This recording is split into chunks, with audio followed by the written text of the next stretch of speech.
السلام علیکم پاپا. وعلیکم السلام. کیا حال چال؟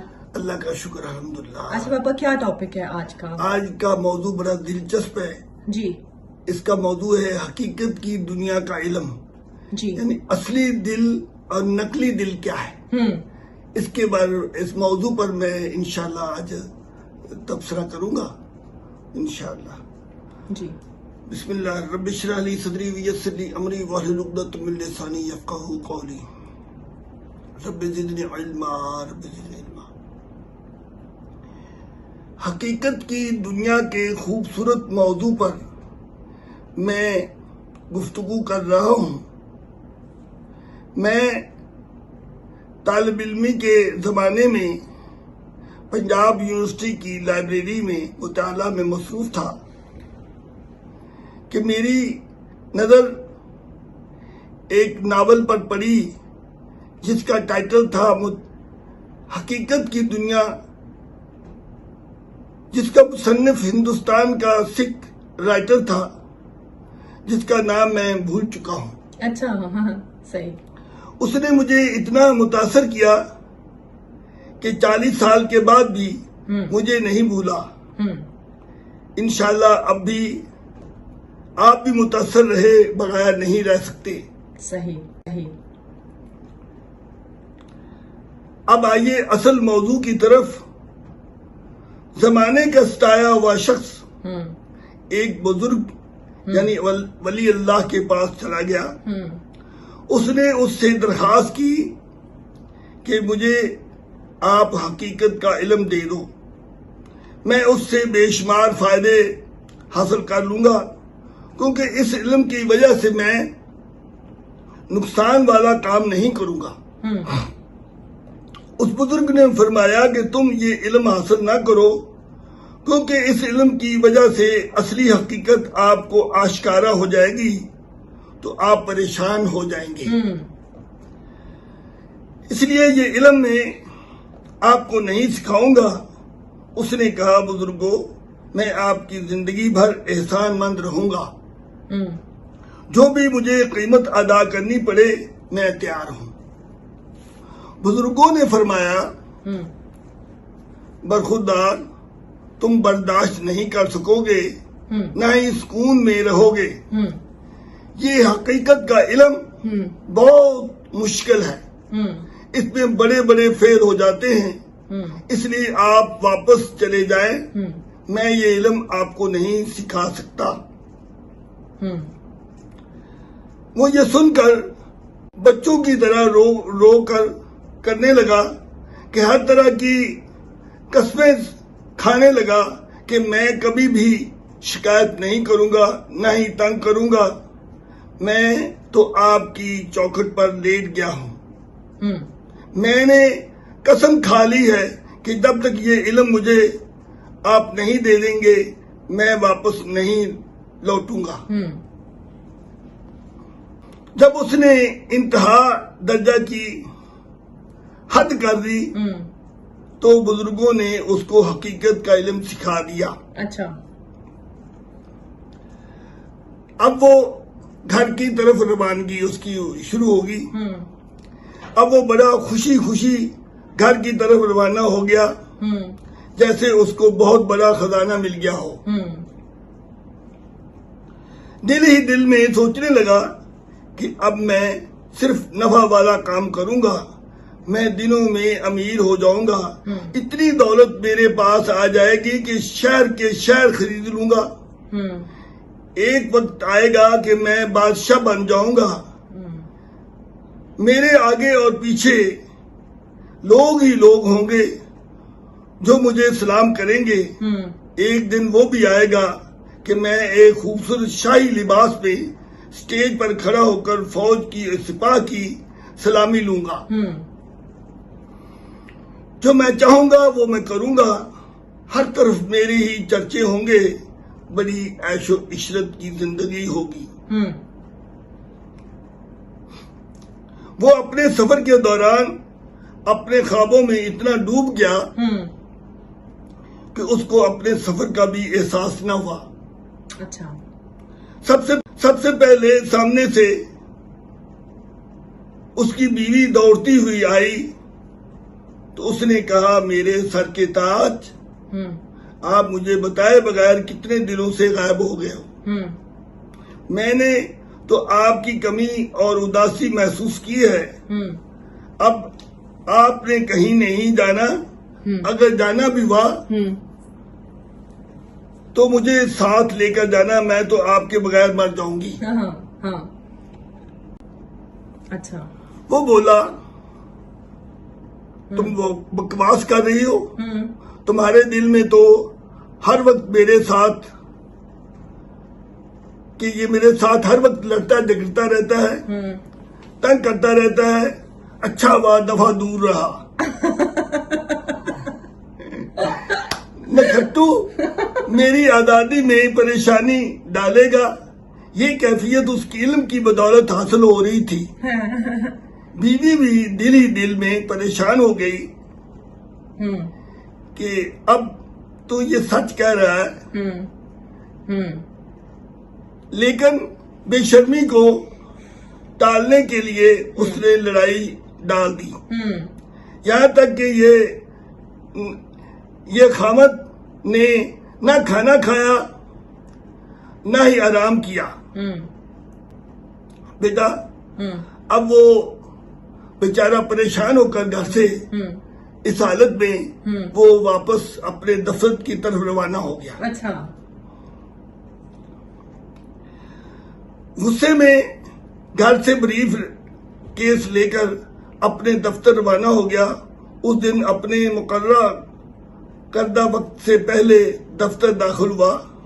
چوکیدار نے اپنے صاحب کو دیکھ کر حیران ہو گیا. خیر آگے بڑھ کر اس نے اپنے مالک کو سلوٹ کیا، پھر بریف کیس پکڑ کر بولا میرے آقا آپ کہاں چلے گئے تھے؟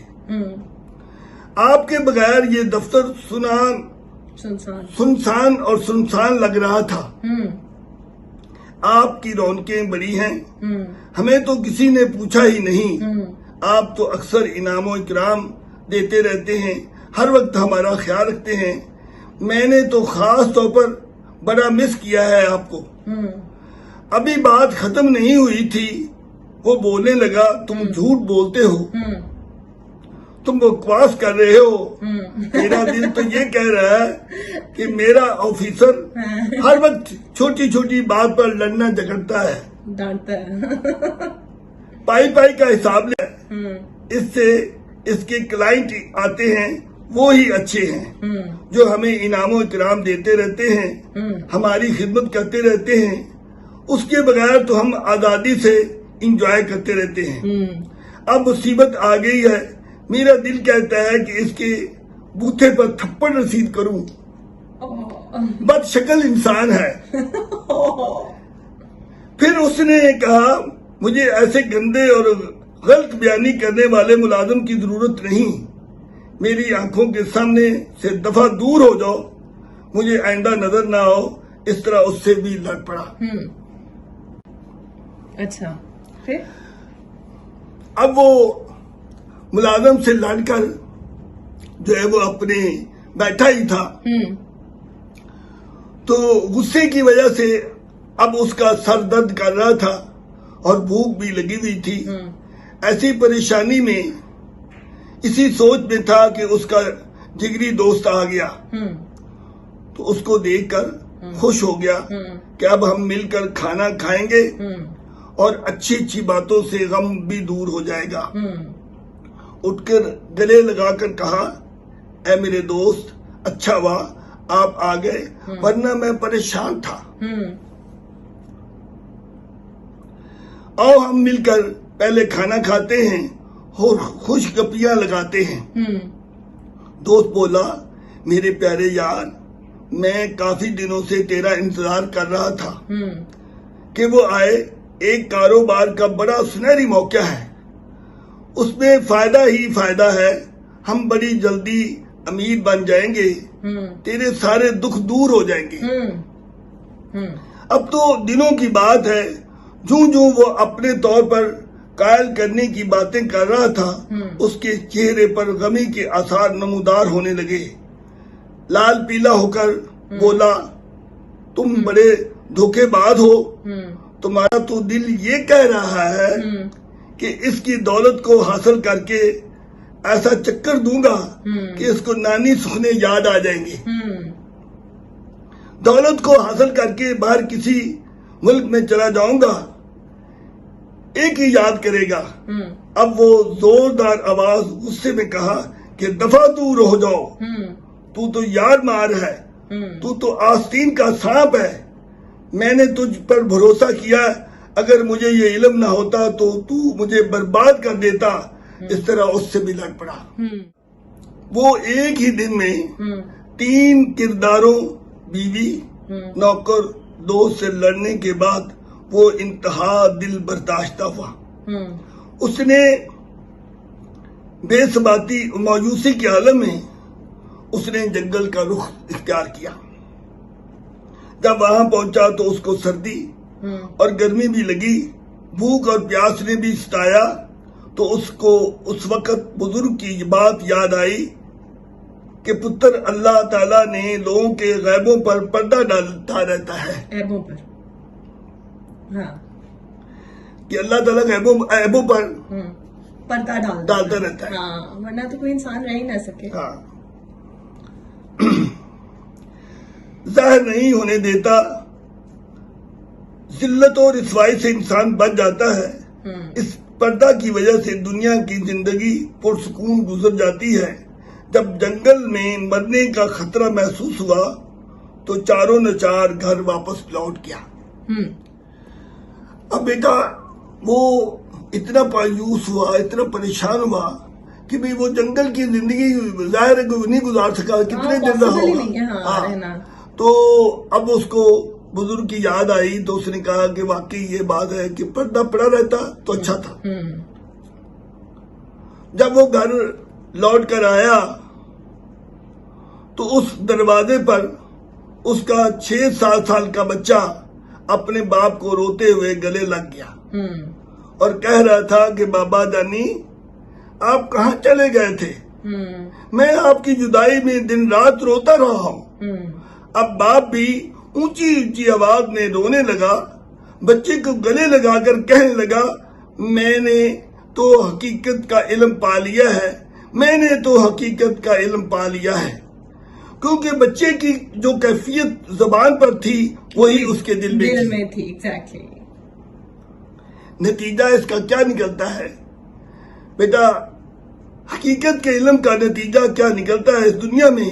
جو قرب قیامت آتی جا رہی ہے 90% لوگوں میں سچائی بھاگ رہی ہے.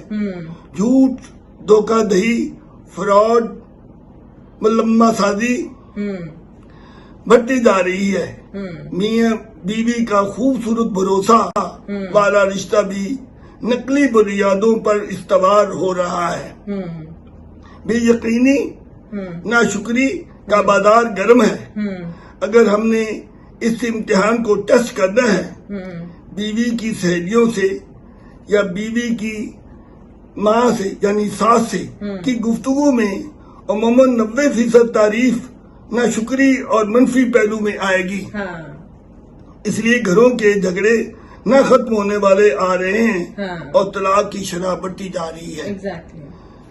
بیٹا آخر میں ان تمام یہ حقیقت کے علم سے ہم نے یہ نتیجہ یہ نکال کر رکھا ہے کہ یہ بڑا اچھا ہوا ہے کہ اللہ تعالیٰ نے ہمارے دلوں کو اندر جو ہے وہ یہ اس کو ہر پردے میں رکھا ہے. تو اللہ آخر میں ہم اس کے ساتھ دعا کر ساتھ کہ اللہ تعالیٰ ہمارا ظاہر اور باطن ایک جیسا ہو جائے, دنیا میں بھی اور آخرت میں شرمندگی سے ہم بچ جائیں. آمین. بہت خوبصورت. وآخر دعوانا والحمدللہ. Thank you.